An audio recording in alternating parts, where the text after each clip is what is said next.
Ang mundo raw ay isang napakalaking entablado. Ang mga tao ang nagtatanghal at ang kanilang buhay ang siyang palabas. Ang kapalaran ang nagsisimula ng kwento, pero ang tao ang lumilikha ng wakas nito. Ngayong gabi, tunghayan po natin ang natatanging kwento ni Liwayway Lardizabal mula sa aming story gathering sa Bicol at kung paano niya itinanghal ang kanyang masalimuot na buhay sa minsay maliwanag at minsay madilim na entabladong ito.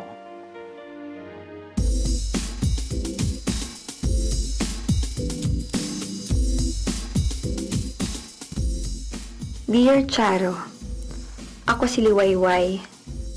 14 ako noon nang lumuwas ako ng Maynila. Tubong Leyte na nagbabaka sakali na magandang kapalaran sa lungsod at makawala sa kalupitan ng kamag-anak.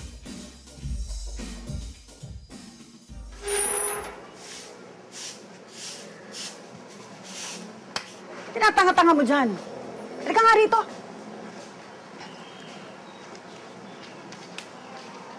Ang dami pa niya na!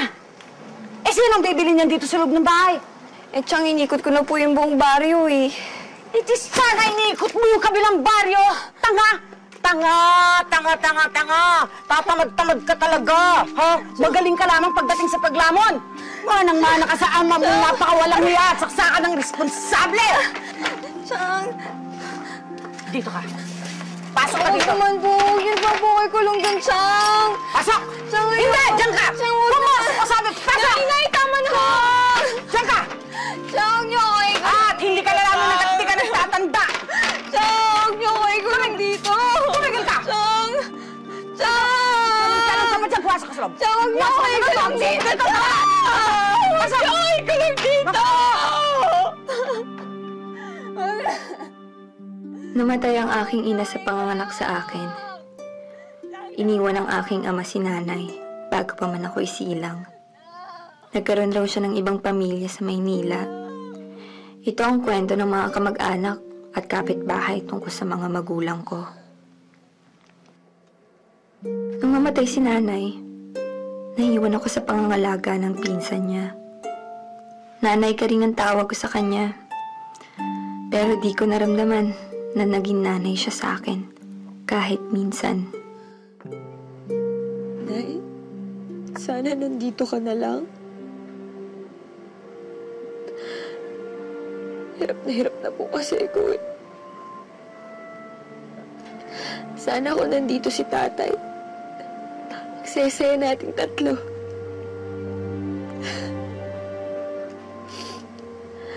Nay, totoo po bang masamang tao si tatay? Tulad ng sinasabi ni Chang. Totoo po bang hindi niya tayo mahal? Kaya niya tayo iniwan?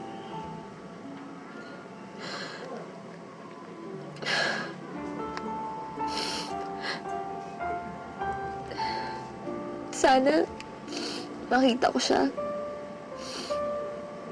Para tatanungin ko siya kung totoo yun.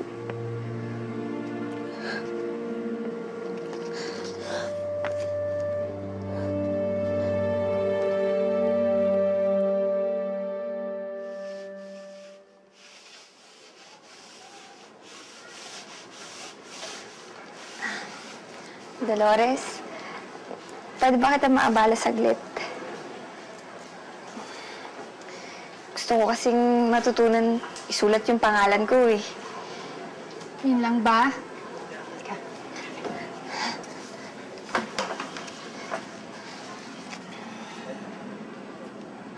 Alam mo, gusto ko rin makapagtapos ng pag-aaral. Para pag may trabaho na ako, hanapin ko si tatay. Di ba iniwanan na kayo ng tatay mo? Ba't mo pa siya hanapin? Eh, yun lang naman sinabi ng nanay mo eh. Paano kung di yung totoo? Ginawa mo pa akong sinungaling. Doon ka nga sa sinaing mo. Sunugin kaya kita. Nay! Ano bang ginawa sa inyo ni Liwayway at galit na galit kayo sa kanya? Hindi mo ba nakikita? Ako ang nagdudusa dahil sa pagkakamali ng mga magulang niya. At ikaw, kung meron lamang aampun sa'yo, matagal na kitang pinamigay. Huwag ka na magkakaroon pa ng ambisyon dahil wala ka namang mararating. Sinasabi ko na sa'yo yan ngayon pa lang. Talagang wala pa akong mararating. Lalo na kung nasa poder niyo ako. Dahil alila lang naman tingin niyo sa akin, di ba? Ganon, ha? Ha? Ganon, ha? Sumasagot ka na? Wala kang utang na loob! Wala kang utang na loob na babae ka! Lahat ng ginawa ko para sa'yo ito paggaganti mo sa akin! Ha? Bastos! Manang-mana ka sa ama mo! Nang makahanap ako ng pagkakataon, lumayas ako sa kanila. Patakas akong sumakay ng barko papuntang Maynila. Nang makarating ako ng Maynila, para akong nakatakas sa bilangguan at nakasilip ako ng pag-asang makita ang aking ama. Kaya sa bawat lalaki na kakasalubong ko, naiisip kong baka isa sa kanila ang tatay ko.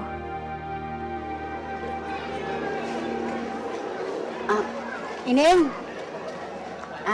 Ako nga pala si Edna. Nakita ko kasi palingon-lingon ka sa paligid eh. Ikaw ko baka nawawala ka?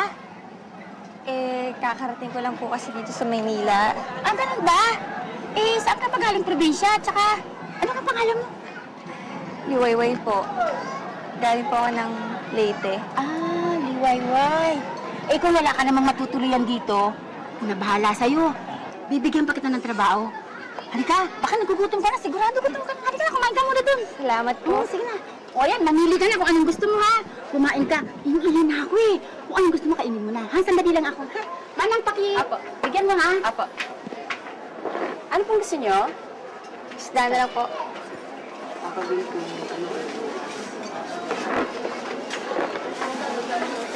Neng, bakit ka nakikipag-usap sa babae niyo? Dugo yan si Edna. Inaabangan niya mga dalawang bagong santo dito sa Manila. Kunyari, aalokan niya ng mga magandang trabaho. Pero ang totoo, ibibenta ka niya sa mga lalaki. Alam mo, kung ako sa'yo, umalis ka na. Sige na, bago ka pa masilo ng babaeng yan. Hindi ko po alam kung saan ako pupunta eh.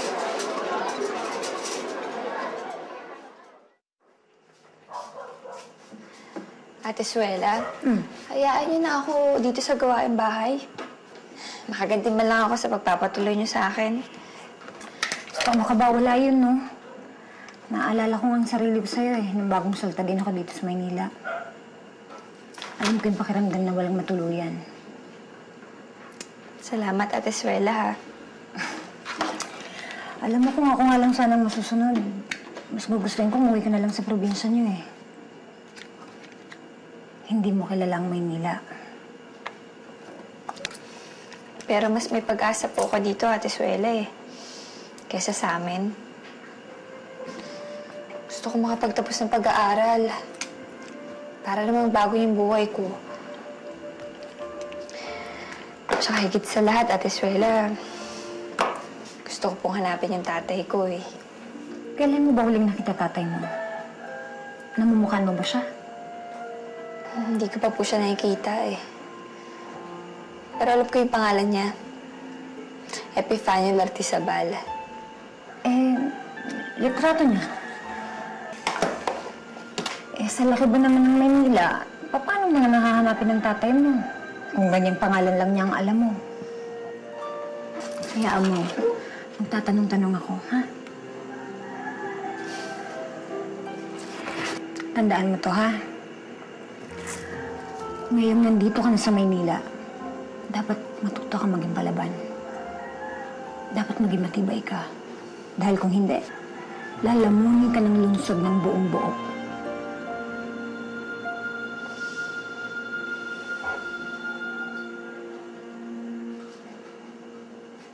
Ay, Ate Suela, ako na yan. Ako na yan. Naku, nakakaya naman po sa inyo. Ako na to. Gusto niyo po ipaganda ko kayo ng almusal? Alam ko pagod kayo galing trabaho. Ay, Ate Suela, magpapaalam nga po pala ako. Ha? Kasi gusto ko po sana maghanap ng trabaho. Sus, ano ka ba? Tsaka mo na nga lang yung isipin kapag gumay mo na dito sa Maynila. Ate Suela, nahiya na ako sa'yo eh. Parang pabigat na ako sa'yo. tuturing mo na akong nanay. Total, pareho naman tayong beautiful. Suela talaga. Tao po! Zuela, tawagan mo si Aring ko. Bakit daw? May pinapasabi po si Commander. Uy, Zuela! Bakit hindi mo isama sa trabaho yung alaga mo? Sa ganda ng batang yan? Sigurado ako malaking kikitain yan. Ate Suela, saan po ba kayo nagtatrabaho? Baka naman po pwede niyo ako isama doon. Kahit tagalinis lang.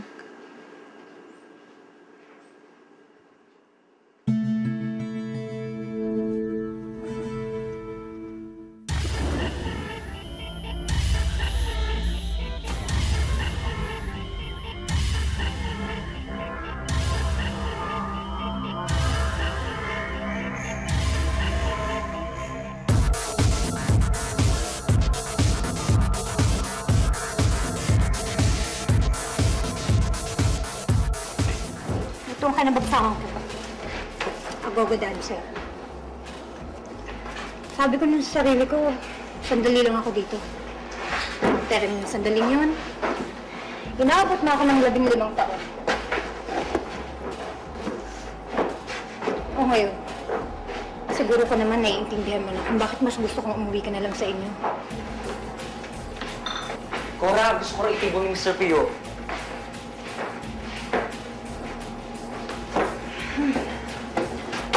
Parang pangalan ko dito sa club. Bihira sa mga dyan gumagamit ng tunay nilang pangalan. Bihira din na nagkukwento ng tunay nilang buhay. Dahil dito, hindi siyang nilalako namin. Hindi ang buong pagkatapos. Ako ba naman, Cora? Yan mo ba sa amin ipapakilala itong recruit mo? Aba, sayang oras. Sayang ang pera. Ikot na nga iyan. Huwag niyo nang pilitin yung tao kung ayaw. Sinama ko lang naman siya dito para makita niya kung anong ginagawa ko. Tsaka para hindi na rin niya ako tularan. Sus, Cora, sayang naman eh. Mas bibenta pa to sa'yo.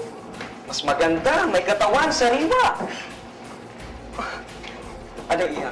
Magtatrabaho ka ba sa akin? Papasikatin kita at kikita ka ng bonggang-bongga. Mabibili mo lahat ng gusto mo. Ano po? Nagpunta lang po ako dito kasi gusto ko makita ang tatay ko. Ewan ko sa'yo, basta pag magbagong isip mo, tawagan mo ako, okay? O kayo dyan, hoy! Sino ang susunod? Bilisan nyo na! Uy, ang putla-putla ng makeup mo yung sunod. May alam ka ba sa tatay mo? Pangalan o litrato na pwedeng pagkakilanlan sa kanya? Wala po akong litrato. Hindi ko pa po siya nakikita eh.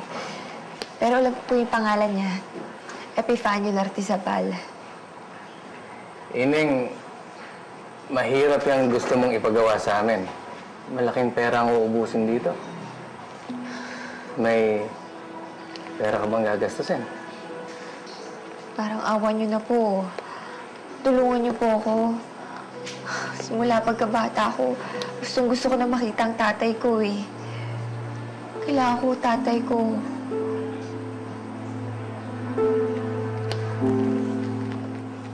Ingatan mo yan, ha?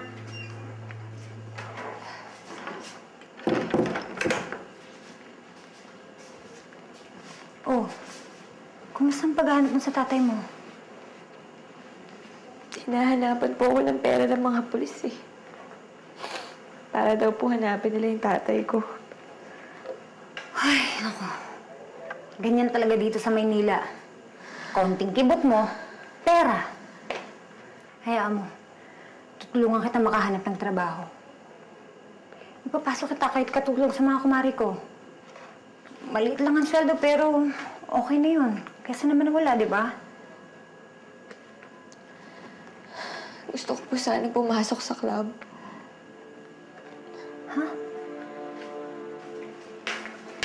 Ano ka bang bata ka? Alam mo ba kung ano yung sinasabi mo, ha? Sigurado ka ba? Sisirain mo yung sarili mo, mahanap mo lang ang tatay mo?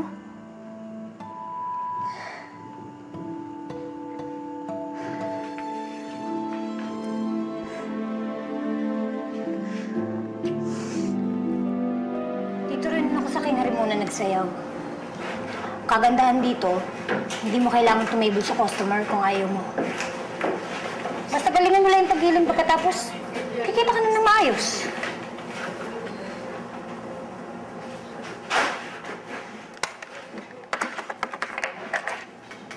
Ganyan lang talaga sa una. Nakakakaba. Pero pagkatapos ng ilang sayaw, okay na. Masasanay ka rin. Kung gusto mo namang umatras, pwede naman eh. Umuwi na tayo.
Pasensya ka na, ha? Alam ko, hindi ka natutuwa. Pero sana huwag mo kay kahiya.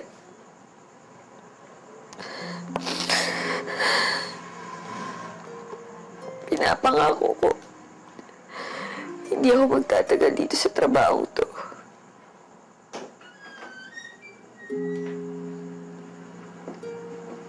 Liwayway?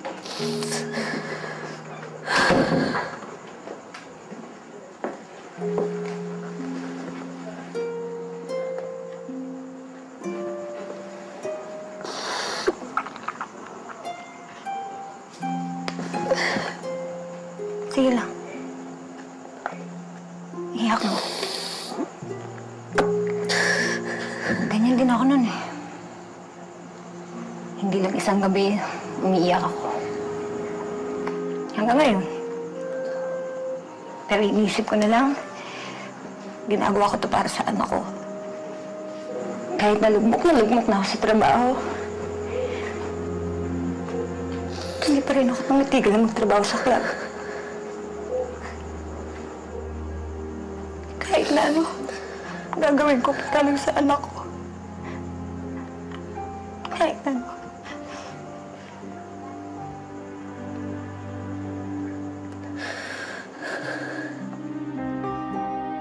Pikit mata kong ipinagpatuloy yung trabaho ko.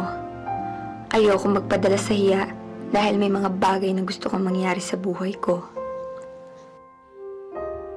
Pinagbuti ko ang pagsasayaw para kumita ng malaki at mapabilis ang pag-alis ko sa lugar na to.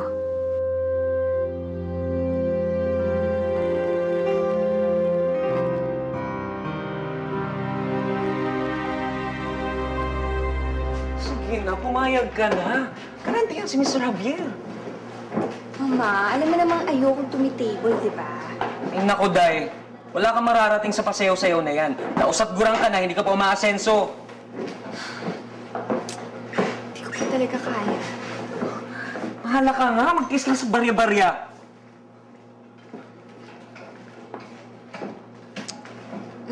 Mama, di ba may contact ka sa Dragon Club? Baka naman pwede mo ako i-racket doon. Sige na. Sigurado ka?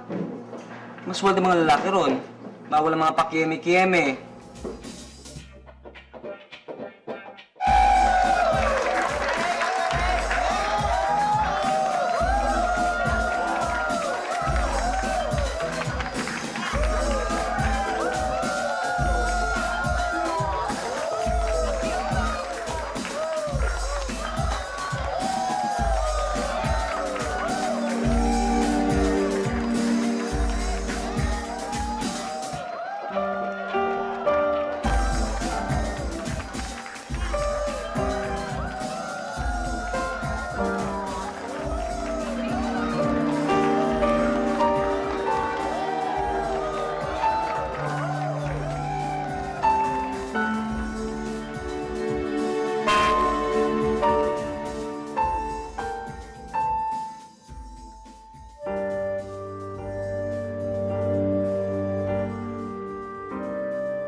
Eto, suotin mo. Rosie! Oh! Ano iniyak-iyak mo dyan? Sige na. Suotin mo na to. Bilis. Request ka ng Stamignen. Doktor yon. Tiba-tiba ka doon. Winner ka doon. Sige na, bilis na. Suotin mo na yan. Stable ka nun, ha? Ha? Oo! Teka. Ito. Subukan mo to. Bilis! Subukan mo to. Ito, subukan mo yan.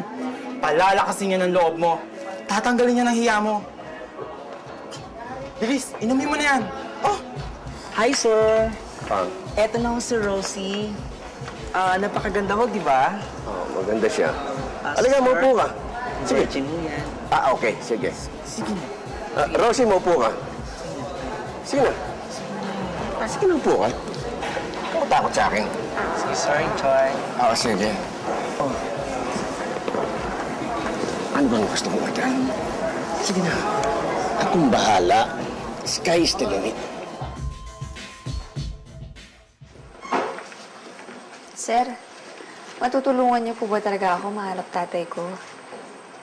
Oo naman.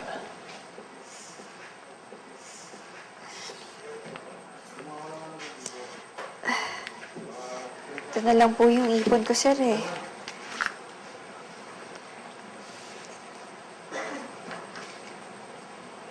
Kulang to. Dagdagan mo naman. May kita ka naman yata eh. Sir, yan lang po pera ko sa ngayon, eh. Hayaan niyo sa susunod, dadagdagan ko po yan.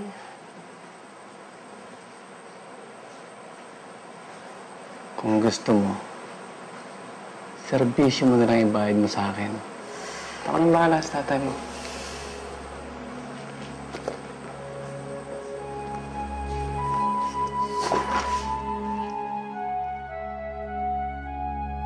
Hayop na pulis na yon? Bastos na nga, mukha pang pera. Ano akala niya? Pagkat nagtatrabaho ako sa club, ganun-ganunin niya na lang niya ako? Ay nako, ganyan talaga yung mga yan. Kung hindi manghuhot-hot, mga manyak. Kaya, mag-ingat ka. Maging mauta ka. Huwag kang basta-basta nalang magtitiwala, ha?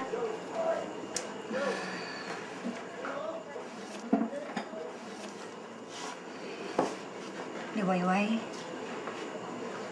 sana hindi na magtagal makita mo ng tatay mo. Para naman hindi na ako masyadong mag-alala pag umalis ako. Nihiyaya na kasi ako ni Arman na magsama kami. Uuwi kami ng probinsya kasama ang anak ko. Liwayway, ito na yung matagal ko nang hinihintay. Yung makapagbagong buhay.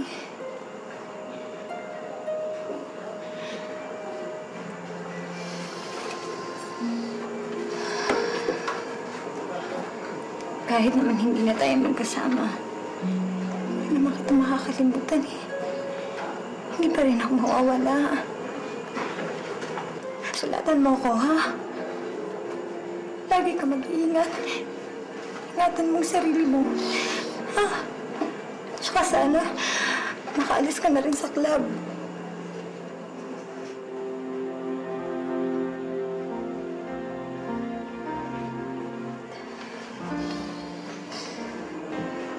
Hindi kita makakalimutan, Ate Suela.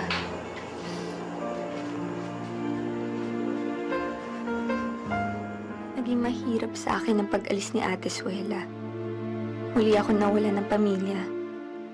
Kaya't mas umigting pa ang pagnanais kong mahanap ang aking ama. At kahit na unti-unti nang napapariwara ang buhay ko, pinilit ko pa rin magpatuloy. Dahil umaasa akong isang araw, mangyayari din ang mga inaasam ko. Talaga pala maganda ka sa malapitan. Sir naman, bolero. Hindi ako marunong magbola. Actually,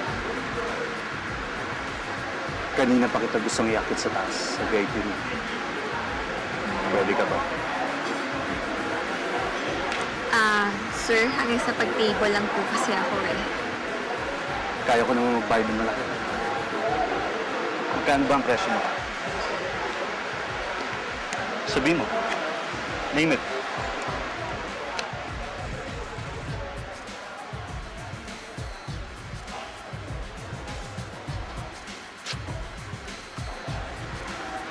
Okay na ba to?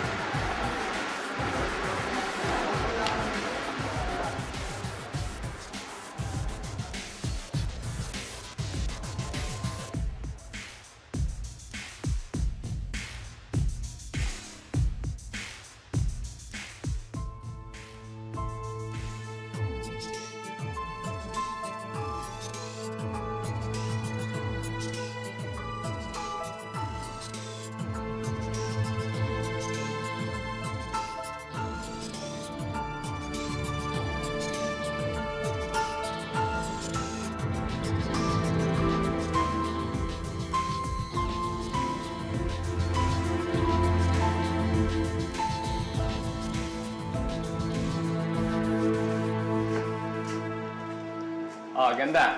Nandito ka na pala. Ano? Nahanap niyo na ba tatay ko? Oo. Nakita namin tatay mo. Talaga? Saan? Kanina, sa pier, nakita namin tatay mo. Kaya lang, nagkaroon ng konting problema eh. Umalis ka agad yung barkong sinasakay niya papunta Cebu. Eh, kung may budget lang sana kami, di nasundan namin kaagad yon. Rosie, kung gusto mo, bigyan mo kami ng pang-aeroplano at saka konting pocket money para magkita kagad kami ng tatay mo tsaka ikaw. Budget lang, Rosie. Anak na. Eh, kinukwartahan niyo ata ako eh. Dahan-dahan ka ng pagsasalita, Rosie. Pinagbibintangan mo ba ako? Pwede kitang kasuhan ng slander dyan. Ay, baka totoo naman ah. Noong una nang hingi ka na sa akin, tas ngayon pera ulit? Ano, hinuhututan niyo ako? Ikaw na tong tinutulungan, ikaw pa tong suplada? Hoy! Hininga mo ba ng amoy na amoy ko na kwarta? Ako na to nagpapakagago sa trabaho, mahanap lang yung tatay ko. Gagaguhin niyo pa ako, ha? Ngayon, hindi niyo na ako maluloko! Huwag kang nagtataas ng boses sa akin, ha? Kung ayaw mo, huwag mo! Lumayas ka nga rito sa harapan ko at baka pagsilosan pa ako ng mga DOM mong customer! Last!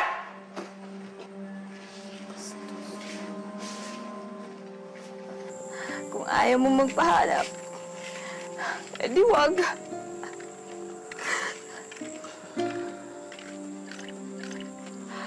Bakit pa ako maasa-asa na hindi ka masama ka ba? Ha? Sana iba na lang naging tatay ko! Miss! Pwede ka ba? Sandali. Mag-usap tayo. Ba! Magkano ka ba? Huwag mo akong hawakan! Ha? Babayaran naman kita. Bitawan mo ako! Ha? Bitawan mo ako! Huwag ka nang pumala. Babayaran kita. Babayaran sa'yo. Sige! Subukan mo! Hindi ako natatakot dyan.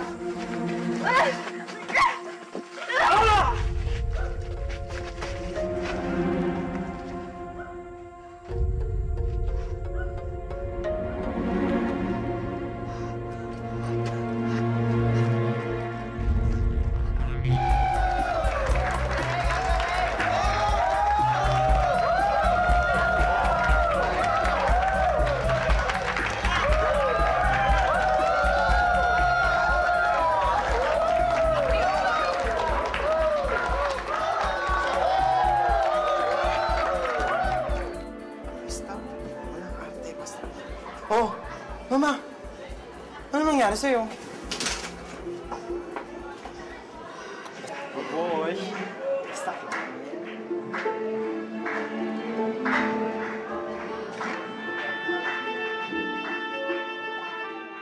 Minu-minuto akong inuusig ng konsensya ko.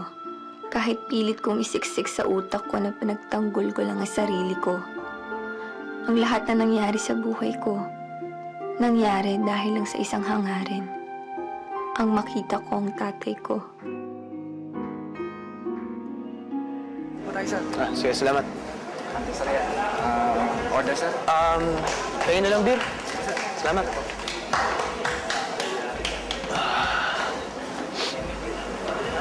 Anak ko,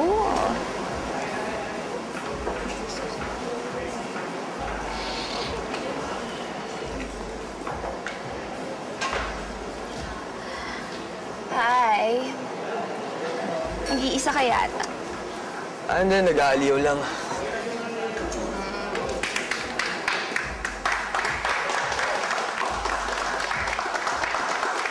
Siguro nag-away kayo ng shota mo, no? Yan ba lagi mong sinasabi pagka nakakakita ka na nag-iisa? Hindi, wala pa akong shota. Talaga? Salamat. Yan din ba sinasabi mo pag may babaeng lumalapit sa'yo? Greg nga pala. Rosie. Rosie.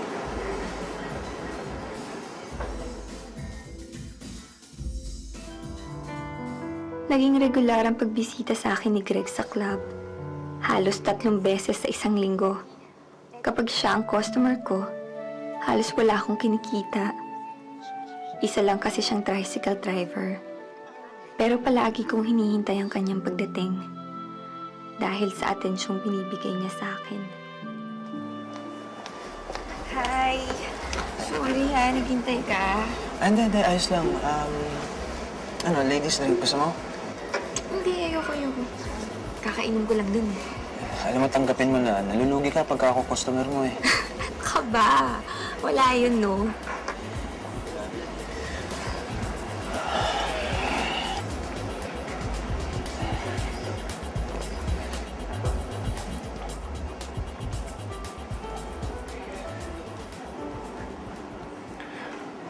Rosie, pwede ba kitang ilabas minsan?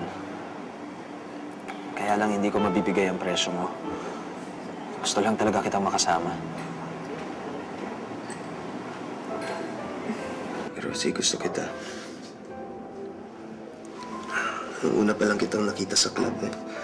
Naramdaman ko nang gusto kita. Magsisinungaling ako kung sasabihin ko hindi kita gusto. Pero sa klase ng trabaho ko... Huwag mo nang intindihin ang trabaho mo.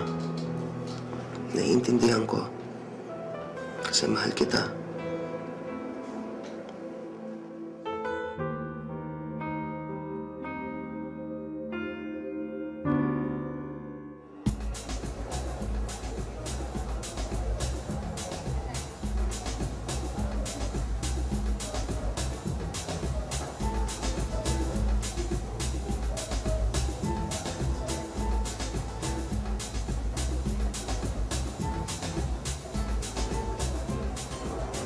Waiter, Yes, sir. pwede ko pong makilala yung modelo? Sino po, sir? Yung naka-black. Siya po? Oo. Sige po, ayan niyo po kakausapin Sige, ko po thank siya. you. Sige po.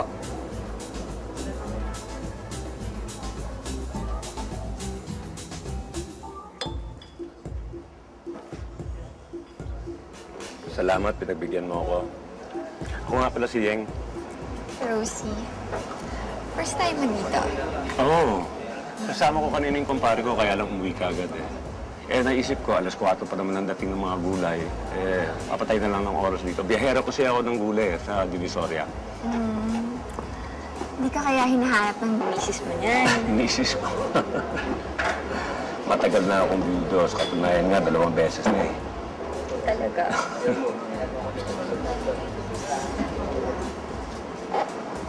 Nalamig ka yata? Baka matuyan ka ng pawis. Suotin mo muna ito. Makakasama sa'yo yan eh. Malinis naman yan eh. Yan. Salamat. Sa mahigit 1 taon kong pagtatrabaho sa club, di ako makapaniwala na makakatagpo ako ng isang lalaking kasing maginoo ni Yeng. Kaya't sa unang gabi pa lang ng pagkikita namin, naging magiliw na agad ako sa kanya. Kabaliktaran na naging sitwasyon namin ni Greg.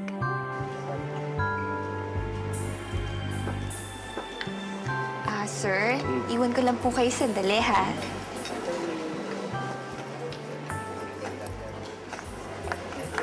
Hindi ka, labas na. Ha, Greg? May customer pa ako, eh. Ano ba, unahin mo pa ba yung customer mo kaysa sa akin? Ano mo ba ako? Hindi naman sa ganon. Pero ano, sayang ang kikitain mo? Puisit naman. Ano ka ba? Akala Akala ko ba naiintindihan mo yung trabaho ko? At ganyan, bigla ka nagbago. Ano naman ang pinagsasabi mo ngayon? Greg, ano ba? Gusto mo ba talaga ako? Bakit ganun? Pakiramdam ko sinota mo lang ako kasi gusto mo makalibre sa akin ng siping eh. Ano bang problema mo? Arte mo? Greg!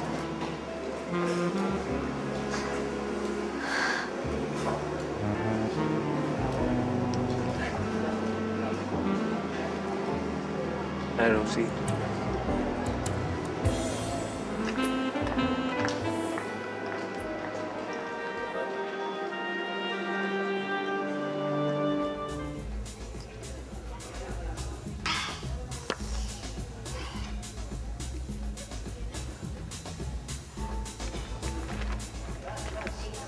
Saka na, Rosie.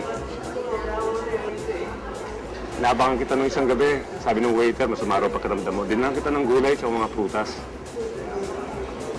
Salamat.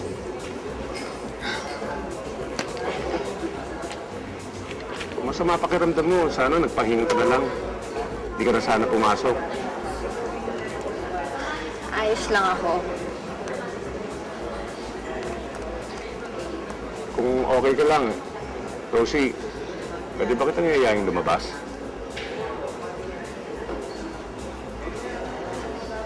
Akala ko ba gusto mo akong ilabas? Oo. Ito na. Kakain tayo sa labas. Buti na yun para makapag-relax ka.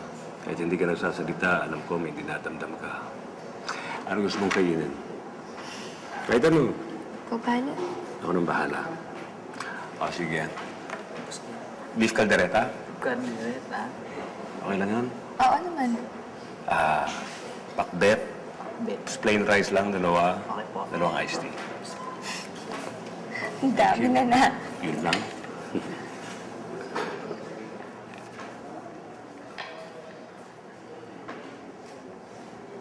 Rosie, huwag mo lang sana mamasamayan ako, pero alam ba ng mga magulang mo ang kalagayan mo?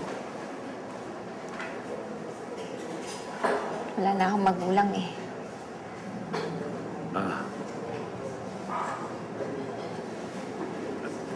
Kung saan man sila naroon, malamang malulungkot sila. Kung ako, bilang ama, malulungkot din ako kung malaman ko ang anak ko sa ganitong sitwasyon.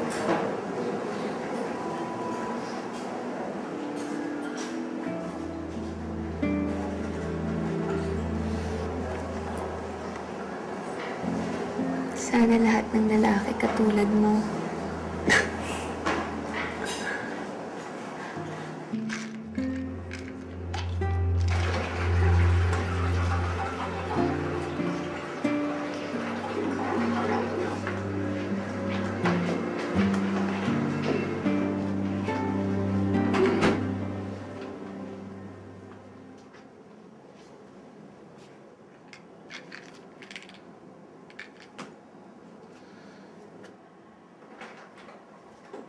Alam mo, ito mga kasira sa buhay mo eh.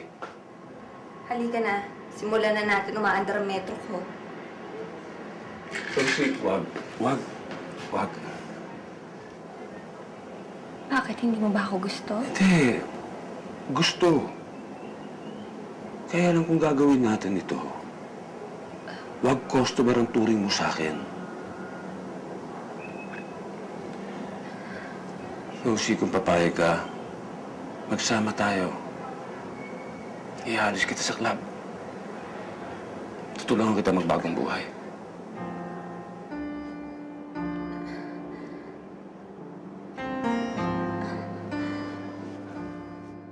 Hindi na ako nag-isip pa ng matagal para pumayag sa alok ni Yeng.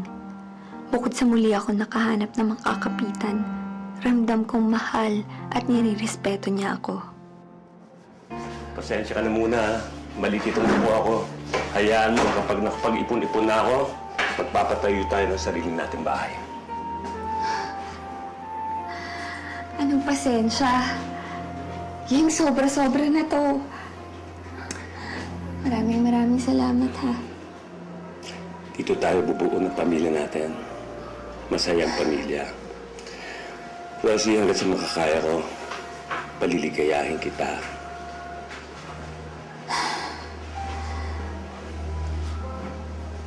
Oh, bakit? Parang ayaw mo yata yung sinabi ko, ah. Ha? Hindi ko alam kung karapat-dapat ba ako sa'yo. Huwag kang magsasalita ng ganyan. Hindi ako matinong babae. Huwag mo sasabihin yan. Hindi naman ganyan ang pagtingin ko sa'yo, eh. Rosie, alam kong mabuting tao ka at yun ang mahalaga sa akin. Bakit parang ayaw mo maniwala?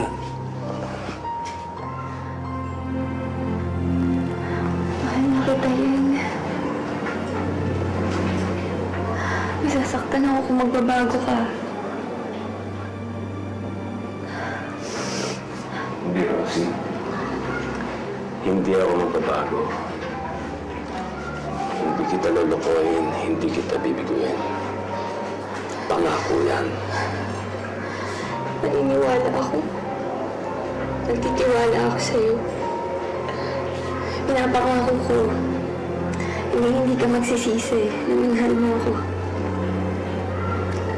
Susuklian ko ng pagmamahal lahat ng kabutihan mo sa akin. Alam ko. Alam ko.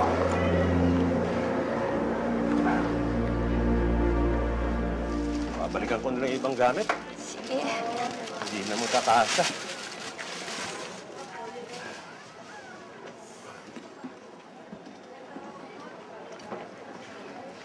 Yeng! Ah, Bilang mo naman ako ng popcorn. popcorn. Ako ba? Anong flavor ang gusto mo? Yung cheese na lang siguro. Ito ba yun, yung orange cheese? Isa daw. Nakano yan? 10 pesos lang. Ay, sorry. Ito.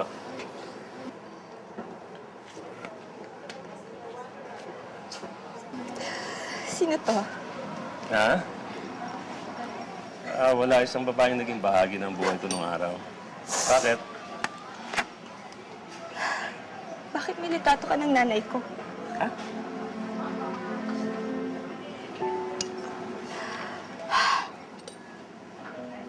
Nanay mo ka mo? Nanay mo si Laling?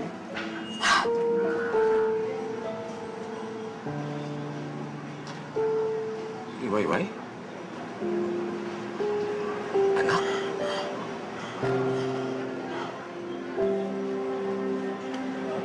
Iwayway, mga bata pa kami noon. Iniwan ko ang nanay mo. Nung pumanaw siya, alam ko na meron siya. Naiwan para sa akin. Ikaw yun, Iwayway. Ikaw yun. Matagal na panahon na kitang hinahanap. Patawarin mo ako, anak. Anak, patawarin mo ako. Hindi ko alam. Hindi ko alam, Iwayway. Hindi ko alam. Anak, patawarin mo ako. Patawarin mo ako. Hindi ko talaga alam. Hindi ko alam. Hayop ka!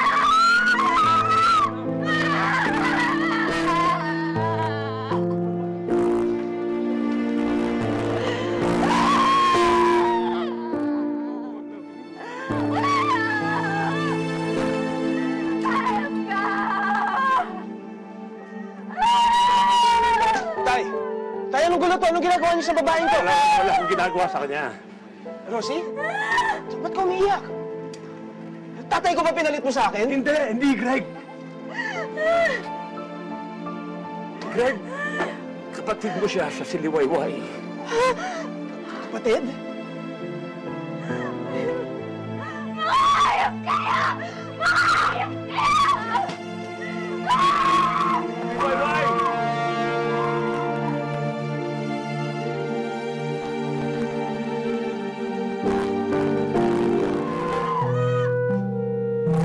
Anong kasalanan ko? Ano? Bakit mo ako pinaparusahan ng ganito? Ano kasalanan ko? Alam mo naman kung bakit gusto ko lang naman makita yung tatay ko eh. Anong ginawa mo? Hinayaan mo, mahalin ko siya! Hinayaan mo pati anak niya dumungis sa akin!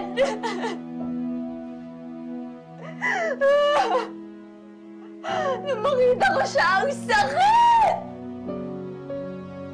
Ang sakit-sakit!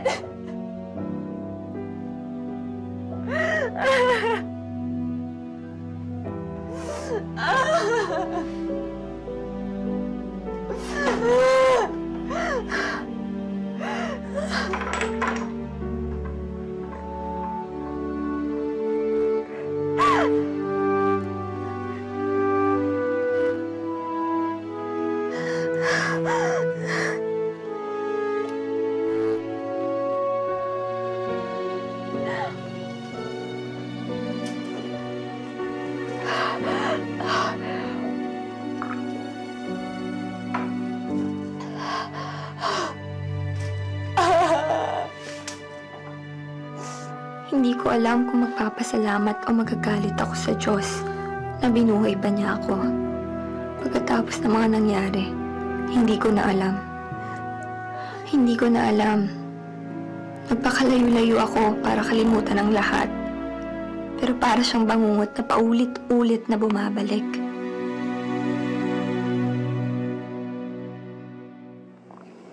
Liwayway, tama na. Simula nang dumating ka dito, ganyan ka na. Hindi ka lumalabas. Hindi ka natutulog. Hindi ka kumakain. Paano ako matutulog? Kung wala akong katahimikan. At Swela, paano ako kakain? Kung nandidiri ako sa sarili ko. Ang dumi-dumi ko. Huwag mong sisihin ang sarili mo. Hinanap ko ang tatay ko. Dahil gusto kong tumakas sa masakit kong buhay.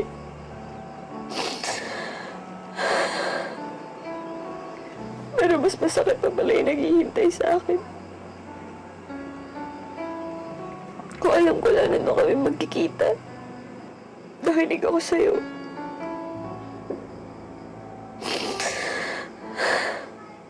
Ang sakit. Dahil sa club niya ako makikita. Ang sakit. Dahil sa dinami-dami ng lalaki na kasalamuha ko. Sila pa ng anak niya. Nagkaroon ako ng kaugnayan na hindi dapat. Hindi tama.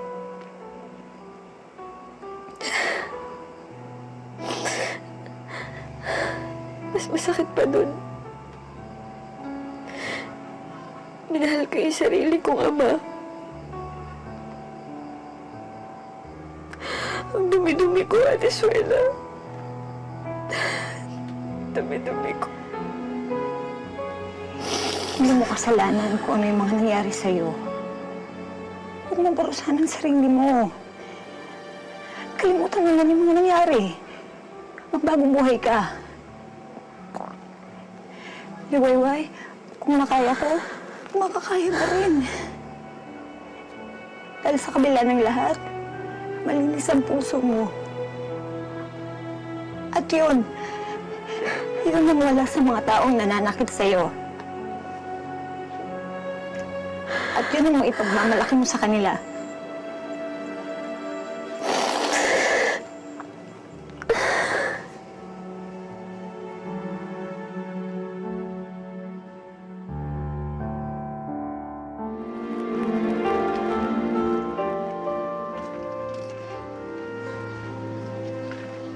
Sigurado ka na ba talaga sa desisyon mo na uwi ka na ng Leyte? Nangyari lahat ng kabiguan ko sa buhay dahil sa tatay ko. Pero siguro tama ka, Ate Swela. Na lahat ng bagay nangyayari.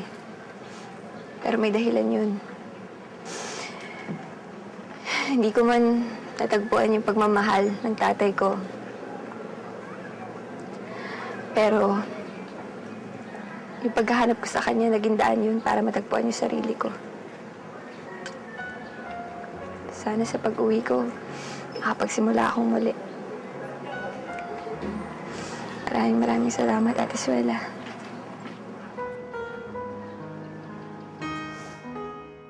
Bumalik ako ng Leyte para magbagong buhay sa lugar kung saan nagsimula ang lahat.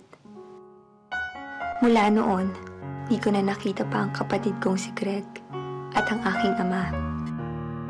At kung muli mang magtagpo ang aming mga landas, sana'y sa tamang lugar at pagkakataon na. Lubos na gumagalang, liwayway. Marami ang nagsasabing ang kapalaran ng isang tao ay nakatakda na bago pa man ito isilang sa mundo. Kaya gaano man daw niya ito ayawan o tanggihan, hindi na ito matatalikuran pa. Subalit maaari tayong pumili ng paraan kung paano natin ito haharapin at kung paano natin iuukit ang sariling kapalaran. Nang sa ganoon, ay may dignidad tayong nagpapalabas ng kwento ng ating buhay sa entabladong ito. Ito po si Charo Santos. Magandang gabi po, mga kapamilya.